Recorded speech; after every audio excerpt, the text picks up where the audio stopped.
नमस्कार मंडळी, तुमच्या सगळ्यांचं माझ्या चॅनलवर स्वागत आहे।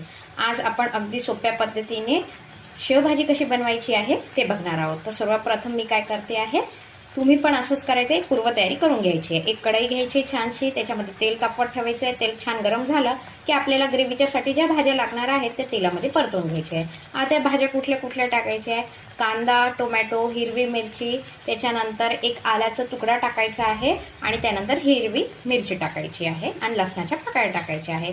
या भाज्या एक 5 मिनिटं तेलामध्ये आपल्याला छान परतवून घ्यायच्या आहे। त्या भाज्या सगळ्या तेलामध्ये परतवून झाल्यानंतर त्या थंड झाल्यानंतर आपल्याला मिक्सर, तुम्ही बघू शकता मंडळी, आपल्या भाज्या छान परतवून झालेल्या तेलामध्ये। आता आपण काय करणार आहोत, ही भाजी थंडी झाल्यानंतर आपण एक मिक्सरला फिरवून घेणार आहोत। आपण ज्या भाज्या तेलावर परतून घेतलेल्या होत्या तेच तेल आपल्याला वापरायचं आहे फोडणी घालण्यासाठी। तेल छान गरम झालेलं आहे। आता 1 चमचा आपण मोहरी टाकायची आहे, त्यामध्ये मोहरी आणि अर्धा चमचा जिरं घालायचं आहे। छान आता जिरं मोहरीला तडतडू द्यायचं आहे। जिरं मोहरी छान तडतडलेले आहेत। अर्धा चमचा त्यामध्ये हिंग घालायचं आहे, 2 विलायची, 2 लवंग, त्याच्यानंतर तेजपान घालायचं आहे आणि त्याच्यानंतर 2 ते 3 मिरे टाकायचे आहे। ठीक आहे, आता हे मसाले थोडे तेलामध्ये परतवून घ्यायचे आपल्याला।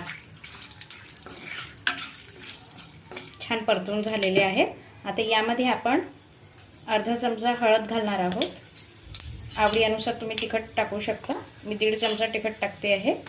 घरी केलेला एक सिक्रेट मसाला टाकायचा 1 चमचा आणि घरी केलेला कांदा लसूण मसाला टाकायचा आहे 1 चमचा आणि त्याच्यानंतर धने जिरेची पावडर टाकायची आहे। मसाले छान तेलामध्ये परतवून झालेले आहे। आता आपण तयार केलेली ग्रेव्ही यामध्ये टाकायची आहे।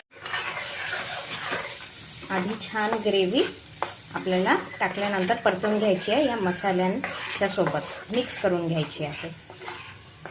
ग्रेव्हीची कन्सिस्टन्सी किती पातळ हवी आहे तुम्ही तुमच्या पद्धतीने पाणी टाकू शकता। मी एक अर्धा ग्लास पाणी टाकते, त्यामध्ये चवीपुरतं मीठ घालायचं आहे त्यामध्ये। आता या ग्रेव्हीला छान आपल्याला एक 10 मिनिटं शिजू द्यायचं आहे। तुम्ही बघू शकता मंडळी, आपली ग्रेव्ही तयार आहे। त्यामध्ये थोडीशी हिरवीगार कोथिंबीर टाकायची आहे आणि आता आपण वरून लसूण शेव टाकणार आहोत।